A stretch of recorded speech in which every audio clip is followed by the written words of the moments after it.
what's up? We're looking at more Modern Horizon spoilers. Ooh, okay, all right. We're already starting off with something pretty interesting. The enchantment equivalent of Academy runes, which was often useful as kind of like a lock piece with Mindslaver and with some other artifacts.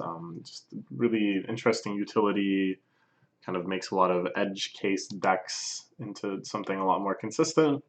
I feel like I can't really think of the same equivalents with enchantments, because enchantments you don't typically sack for effects. Enchantments are just kind of continuous.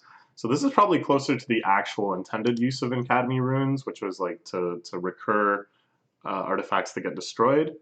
But instead, of course, it's much more useful in deliberately sacking your own artifacts and making it kind of an engine.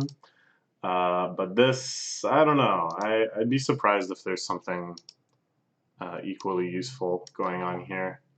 All of Iliad. I doubt it. There's probably some counterexamples I'm thinking of, like enchantments that you do sack, and that it would be kind of useful to get this sort of recursion going, but I can't imagine there's anything on the level of the Academy Runes Mindslaver lock. Okay, what else we got? Tranquil Thicket. Oh, this is a cycle from way back in the day, I'm pretty sure, right?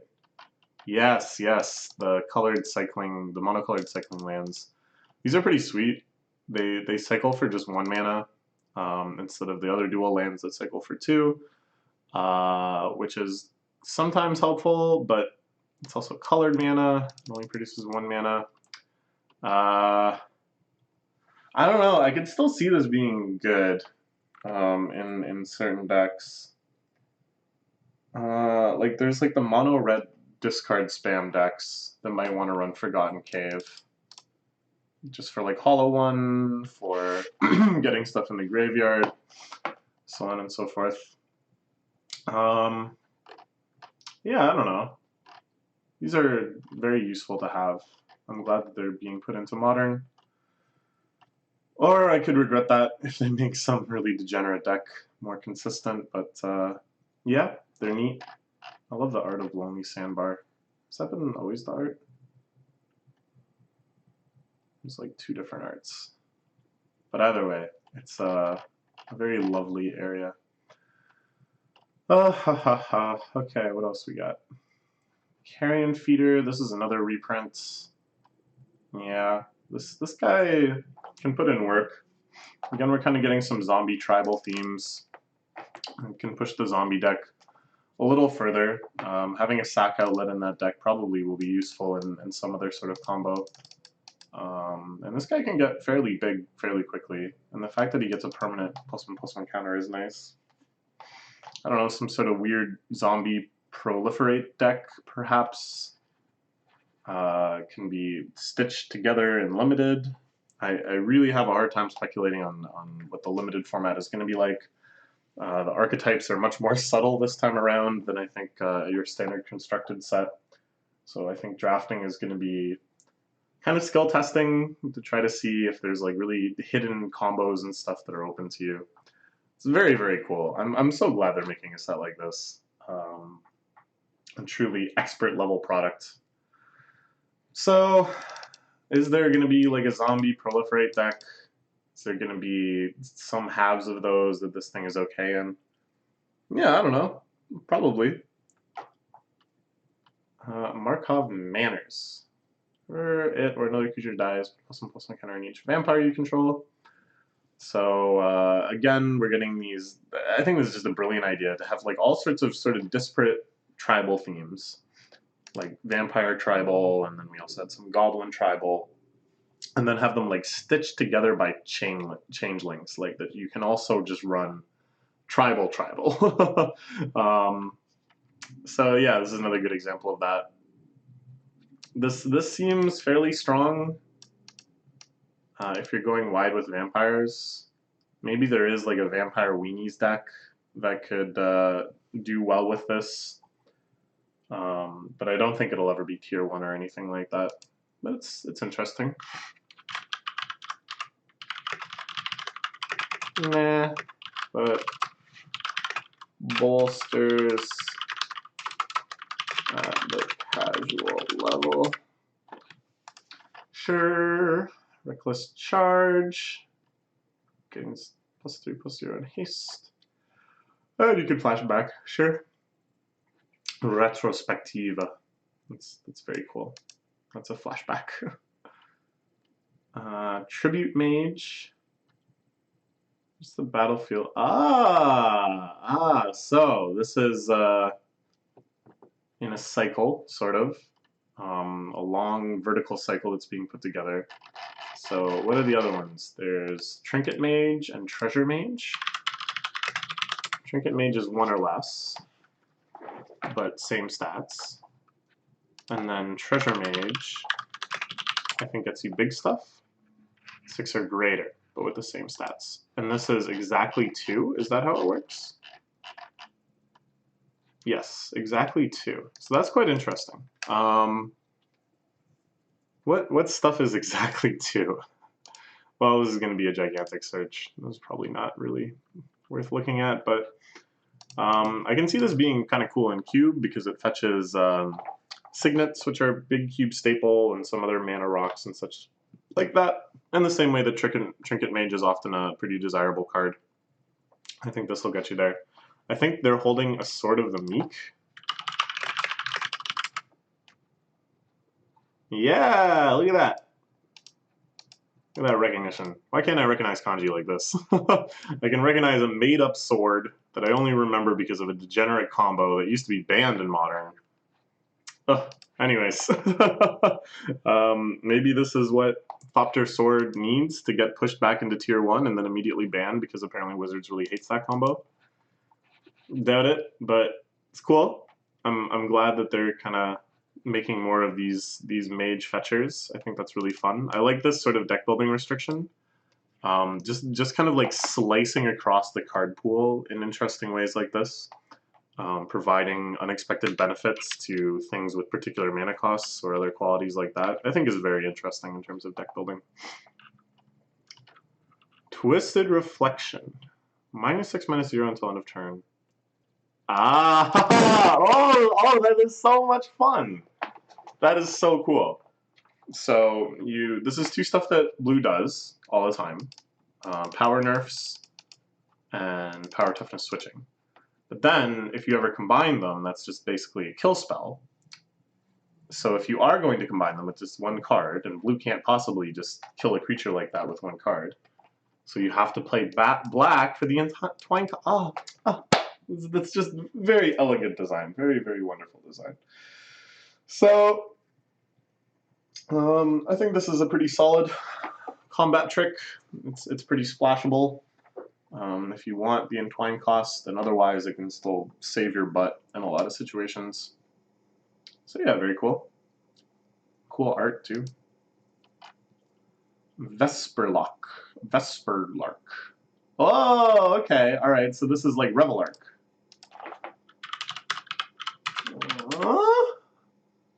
There we go. Reveliark. Revelark. Anyways. So this thing gets you 2 target creatures with power 2 or less from your graveyard to the battlefield. And if you didn't already guess, this is part of many infinite combos and loops and such, which makes it quite interesting. This is just like a little baby version of it. You only get 1 creature, it's power 1 or less, but you can evoke it only for 2. So is there still a crazy combo you can do with this? I'm going to guess probably. I think these combos were always like not that good because they're pretty fragile. It involves like repeatedly casting something at sorcery speed. But yeah, maybe. I mean, if this combo was ever decent, and you can get away with the power 1 or less and just 1 creature, then it being a whole 3 mana cheaper. Oh, wait a minute. I forget. Yeah. Okay, never mind. No, I don't remember how this works. So I don't remember how the combo works exactly, but I kind of think you can still do it with this guy. So that's kind of interesting. I love the art of these things too. They look like so unnatural and yet like very clearly like kind and benevolent, you know. I like that idea of pushing things as far alien as you can go, but also making them seem definitely positive and definitely like a good thing. It reminds me of like certain really experimental genres of music I like positive drone and stuff, where it's like very abstracted from music. It's all just sort of sounds and samples and field recordings, and yet it can still evoke such like a positive, happy reaction.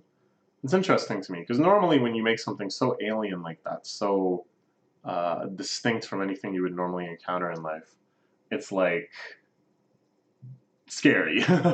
It's like scary and unnerving and things like that. So, anyways, yeah, this thing looks cool. Okay. Answered prayers. When a creature enters a battlefield in your control, you gain 1 life. Answered prayers isn't a creature. It becomes a 3/3 angel with creature with flying and dish. Whoa. Okay. Interesting. So whenever, this is sort of similar to the hidden gargoyle, like this guy. Is that what it's called? Hidden something? Yeah, here we go.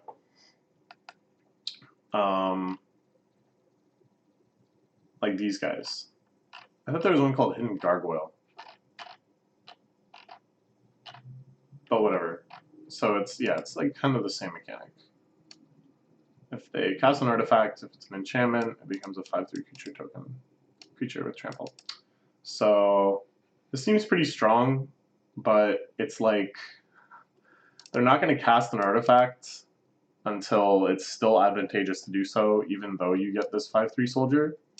So anything that kind of lets your opponent control the effectiveness of the card and when to trigger it generally isn't that great. And it's the same with cards that let your opponents make a choice. They're always just going to choose which one's better for them. And you can always assume that you're never going to get the effect that's like what you really want at that time. So typically these cards are much less powerful than they might initially look. So this one is a lot better because it's just under your control. Or rather, it's something you're doing. Yeah. When I said under your control and then I highlighted under your control, it was very strange to me because I meant you're controlling the activation of the card. But all right, whatever. So yeah, this seems a lot stronger than this previous hidden mechanic. It seems actually decent. I don't know. The sort of decks that want to play this, you're just spamming creatures. You're probably wanting to make a creature drop every turn. Maybe you have some token generator. Because it's not casting creatures, it's just creatures ETBing, or you have some sort of flicker engine or something like that. But yeah, this seems pretty sweet. I think I would want to perhaps draft a deck where I'm just picking up as many of these as possible and then as many creatures and token generators and stuff like that as possible. I'm just trying to get a little thing going. I like the art too. Seth McKinnon, man. Coming through every day. Llanowar Tribe. Oh, baby. Whoa. Okay, alright. Does Elves want to play this? It's pretty expensive compared to most of the Elves that Elves play. In some ways, it's a lot like, you know, the one tap 3 Elves, add 3. It's basically just 3 Elves right there. That's what's going on. In every way, shape, and form, this is just 3 Elves. I don't know. I think it's like a little too clunky for the Elf matchup. Or the Elf deck. Because the beauty of the Elf deck is pretty much any card you draw is castable within the first 2 turns. So you can keep almost any hand. Any top deck is live, like from the beginning. So to have your deck cluttered up with 3 drops and things that, like I compared it to the one that's like tap 3 Elves, add 3. But the beauty of that card is that you can tap Elves that are summoning sick, you know? You don't have to wait a turn and on top with them before they can continue going off. So it's like you play this turn 2, it's like, wow, great, I basically just played a Gilded Lotus. But no, not really, because you have to wait until turn 3 to even on top with it, and this thing is like #1 kill on sight guy. Whereas normally, turn 2, you're playing like 3 elves, and then perhaps those 3 elves just immediately tap for another 3 mana, and then you play like 4 more elves. You know, things just get crazy in that regard. Whereas this is just kind of like an end. Like this is like the last thing you get to do. Yeah, I don't know. It's exciting though. I like the idea behind it. It's very silly. And this is a really exciting line of text on a card. I think in Limited, if there's like a big green deck to be played, this would be all over it. And maybe even in like a cube or something, you could get away with this. But yeah, I'm not seeing it for the constructed side of things. Mons. Oh, this is like Mons Goblin Warriors. This is like the guy. Right? There's a bunch of guys that are Mons. I'm talking about Pokemons. Talking about yeah, I should have seen this coming. Yeah, Mons Goblin Raiders, Mons Goblin Waiters. I guess those are the only ones. And then our new Mons. Who's the guy himself. Whenever it or another goblin you control dies, deals 1 damage to any target. Sack a goblin, create 2 1/1 red goblin creatures. Whoa, you can just like multiply them. Now it's like pretty expensive to just turn 1 goblin, who presumably can do something, into 2 goblin creature tokens, which are like the lowest of the low, but you know, still goblins. Because then, you know, once you get any of these, you can start sacking themselves and doubling them up, and it's quite fun. It's like a 1-man army kind of card. Well, I guess you need at least 1 other goblin to kind of get things going. But it's exciting. I don't think it's very good. It's just so slow compared to the normal goblin deck. And like, this is cool. This can be like really helpful. But goblins typically aren't lacking in the direct damage department because they're running a lot of burn alongside, and there's already a lot of goblins that just like that Spark Sniper guy and the Mog Fanatic, and yeah, nah, I don't know. It's cool though. This is like such a bizarre line of text. You sack a goblin, you just got 2 goblins. Why not? I guess I'll make a note about it so I can feel silly when Goblins wins Magic Fest 2020 with 4 copies of this, but I doubt it. Too slow for gobs. On Thin Ice. Ooh. Okay, let's guess what this does. Just based on the name, the enchantment, the cost. I think it's going to be like a lockdown card where it's like enchanted creature, or like 1 snow mana, tap enchanted creature, something like that. Oh, no. Okay. So, Oh! Oh! I see how this works. Okay, cool. So there's another card kind of like this called Chained to the Rocks, where you enchant a mountain and then it O-ring something. Which I think is kind of fun. You know, it's white, but you're enchanting a mountain, which is crazy. This is presumably less restrictive because you can be running any color of snow basics and get this to work.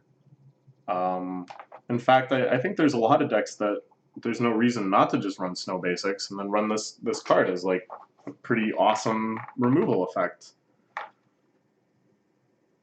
Because like, how many people are going to be packing enchantment removal when they're typically dealing with like Path to Exile and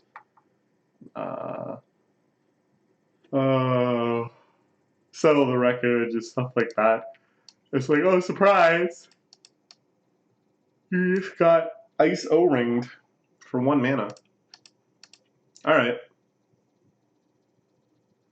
Cursed when he cursed the cold by stepping on the ice, he cursed himself. Nice. Yeah, I think this is gonna see play. We'll see play. Not in any particular snow deck, but just in blue-white control that'll run snow basics. Maybe? I don't know. I guess it depends on how many basics those decks actually run in the first place. But you can fetch out snow basics. You can do all sorts of stuff. Like, I think you could play this pretty reliably. On Earth? What on Earth? Oh, right, never mind. I mixed up that card with the card Reanimate, because Reanimate also costs 1, and I was about to freak out. This is one of the strongest reanimation spells ever, and I would be shocked if they put it into Modern. And then, on top of that, we've already even seen this card, so I don't know how it was that I completely mixed up what it was. Alright, so that means we're caught up. Good, good. Let's refresh once, because I feel like maybe some stuff came out while we were making this video. Nah, I guess not. Okay, then let's just look forward to tomorrow. We're up to 59 cards we've evaluated. Before, I evaluated 95 in War of the Spark. I still want to go through and kind of review these at some point, but it's like I want to leave it as late as possible. Like, until Modern Horizons comes out, I wanna wait, just so all you deck builders out there have time to grasp my subtle genius. Like the fact that I maybe underrated this card because I think it's showing up in Modern now. Okay. All right. Bye-bye.